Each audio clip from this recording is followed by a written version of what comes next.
Welcome back, everyone. In our last video, we explored Moses' exodus from Egypt to the Promised Land. Today, we're diving into another fascinating journey, that of Abraham, who also spent time in Egypt. Recently, I came across some intriguing information about the whereabouts of the Promised Land. If you haven't seen my earlier video on the Greater Israel Hypothesis, I highly recommend checking it out for my unique take on the topic. For now, let's delve into the Bible and uncover new insights from Abraham's journey. I'll be reading from the King James Version of the Bible, specifically Genesis chapters 12 to 14. Let's begin. Abraham's journey started with the divine command, "Leave your country and your family." At 75, he set out with his wife Sarai and nephew Lot, heading towards an unknown land.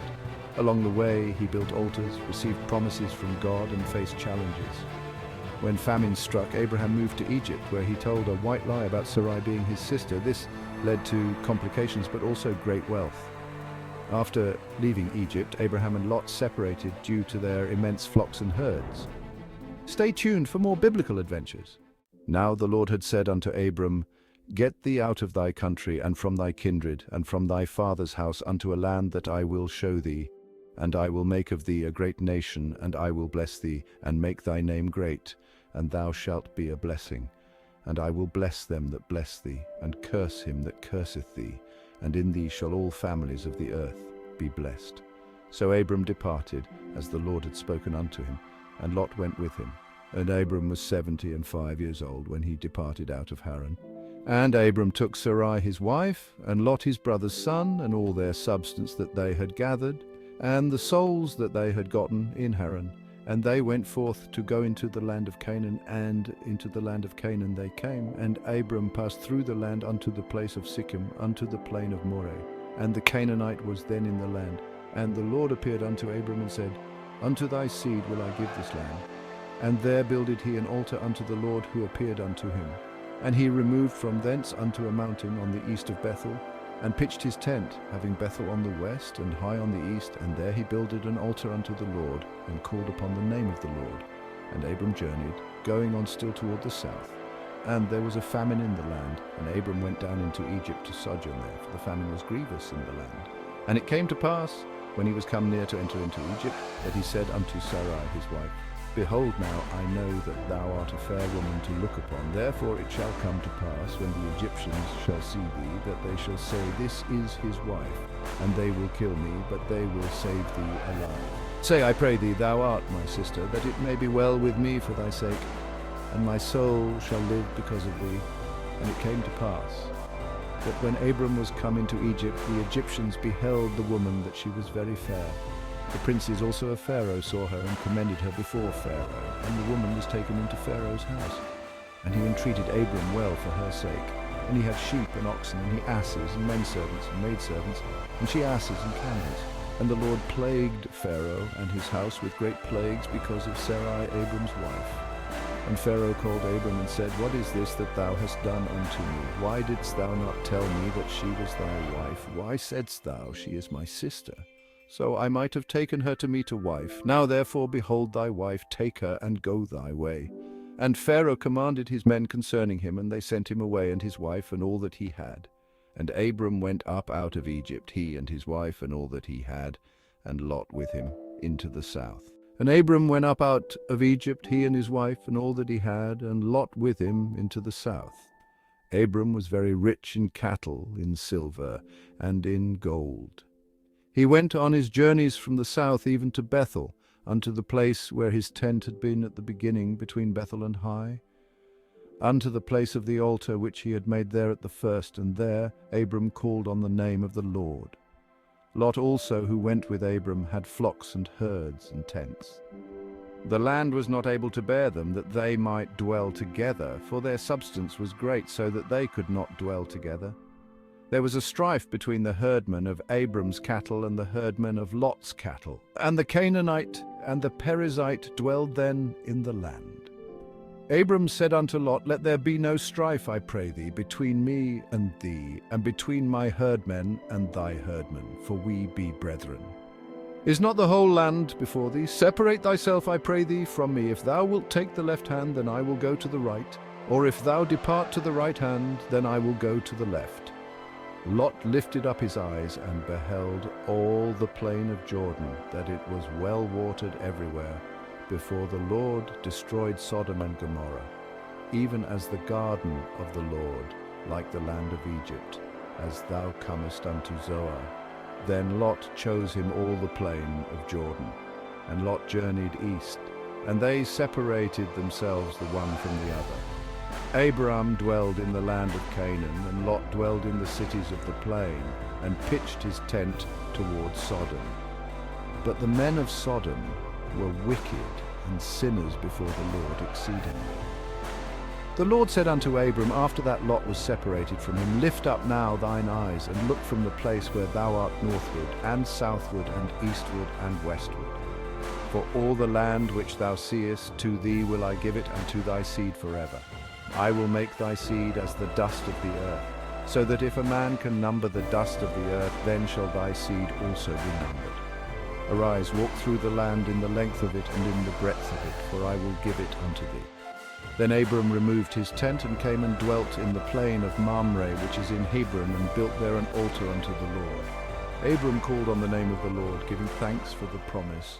In the days of Amraphel king of Shinar, Arioch king of Elasar, Chedorlaomer king of Elam, and Tidal king of nations, these kings made war with Bera king of Sodom, Birsha king of Gomorrah, Shinab king of Admah, Shemeber king of Zeboim, and the king of Bela, which is Zoar. All these were joined together in the vale of Siddim, which is the salt sea. For 12 years they served Chedorlaomer, and in the 13th year they rebelled. In the 14th year, Chedorlaomer and the kings with him smote the Rephaims in Ashtaroth-Karnaim, the Zuzims in Ham, and the Ermins in Shaveh-Kiriathaim, and the Horites in their Mount Seir unto El-Paran, which is by the wilderness. They returned to En-Mishpat, which is Kadesh, and smote all the country of the Amalekites, and also the Amorites that dwelt in Hazezontamar. The king of Sodom, the king of Gomorrah, the king of Admah, the king of Zeboim, and the king of Bela Zoar went out and joined battle with them in the vale of Siddim against Chedorlaomer king of Elam, Tidal king of nations, Amraphel king of Shinar, and Arioch king of Elasar, 4 kings against 5. The vale of Siddim was full of slime pits. The kings of Sodom and Gomorrah fled and fell there, and those who remained fled to the mountain. They took all the goods of Sodom and Gomorrah and all their victuals and went their way. They also took Lot, Abram's brother's son, who dwelt in Sodom, and his goods, and departed. One who had escaped came and told Abram the Hebrew, who dwelt in the plain of Mamre the Amorite, brother of Eshcol and brother of Anah. These were confederate with Abram. When Abram heard that his brother was taken captive, he armed his trained servants, born in his own house, 318, and pursued them unto Dan. He divided himself against them by night, he and his servants, and smote them and pursued them unto Hobah, which is on the left hand of Damascus. He brought back all the goods, and also brought again his brother Lot and his goods, and the women also, and the people. The king of Sodom went out to meet him after his return from the slaughter of Chedorlaomer, and the kings with him at the valley of Shaveh, which is the king's dale. Melchizedek king of Salem brought forth bread and wine. He was the priest of the Most High God. He blessed Abram, saying, Blessed be Abram of the Most High God, possessor of heaven and earth, and blessed be the Most High God, which hath delivered thine enemies into thy hand. And Abram gave him tithes of all. The king of Sodom said to Abram, Give me the persons, and take the goods to thyself. Abram said to the king of Sodom, I have lifted up mine hand unto the Lord, the Most High God, the possessor of heaven and earth, that I will not take from a thread even to a shoe latchet, and that I will not take anything that is thine, lest thou shouldest say, I have made Abram rich. Save only that which the young men have eaten, and the portion of the men which went with me, Anah, Eshcol, and Mamre, let them take their portion. After their tumultuous journey in Egypt, Abraham and Sarai returned to Canaan, laden with wealth, but also with the weight of their recent experiences. As they retraced their steps, the memories of their trials lingered, but so did the lessons learned. Upon arriving in Canaan, Abraham's faith was once again tested. The land could not support both his and Lot's abundant flocks and herds. Tensions rose between their herdsmen, and Abraham knew a decision had to be made to preserve peace. In a moment of selflessness and wisdom, Abraham proposed a solution to Lot. He said, "Let's not have any quarreling between you and me, or between your herdsmen and mine, for we are close relatives. Is not the whole land before you? Let's part company. If you go to the left, I'll go to the right. If you go to the right, I'll go to the left." Lot chose the fertile plains of Jordan near the cities of Sodom and Gomorrah, while Abraham settled in the land of Canaan. This separation, though painful, was necessary for the fulfillment of God's promises to Abraham.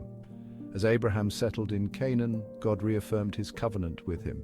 He said, "Look around from where you are to the north and south, to the east and west. All the land that you see I will give to you and your offspring forever. I will make your offspring like the dust of the earth, so that if anyone could count the dust, then your offspring could be counted." These words were a beacon of hope and reassurance to Abraham, reminding him of the divine promise that transcended all earthly trials. Abraham built an altar to the Lord and worshipped him, expressing his gratitude and reaffirming his faith.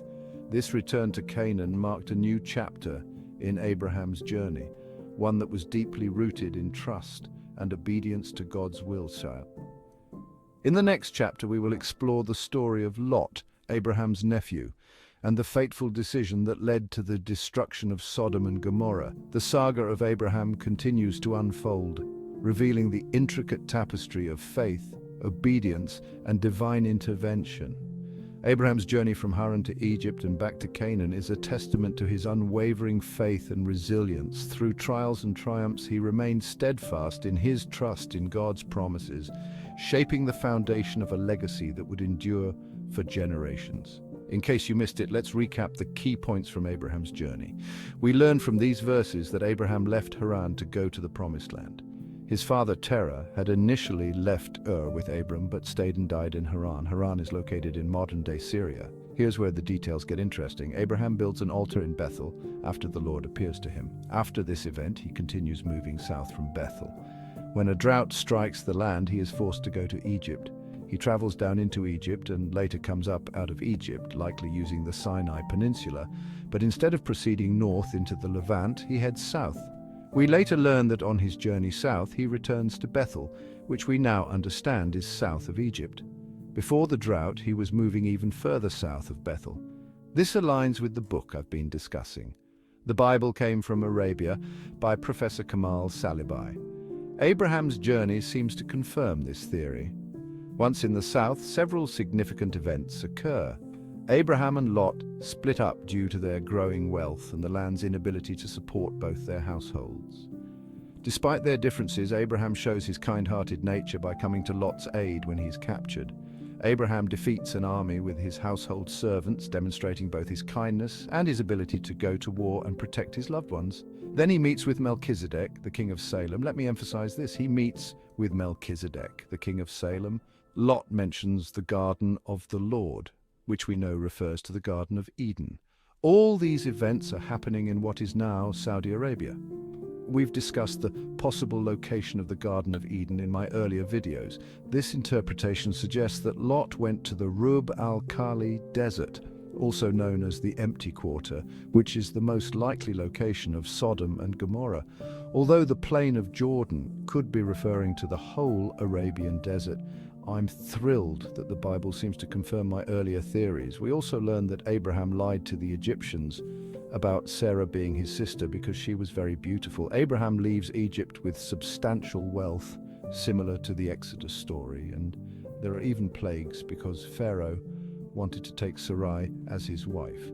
Remember, my theory is that the land of Canaan stretches from Syria to Yemen. That is why when Abraham left Egypt, he moved south instead of north into the Levant. This broader understanding of Canaan's geography provides a new perspective on Abraham's journey and the biblical narrative.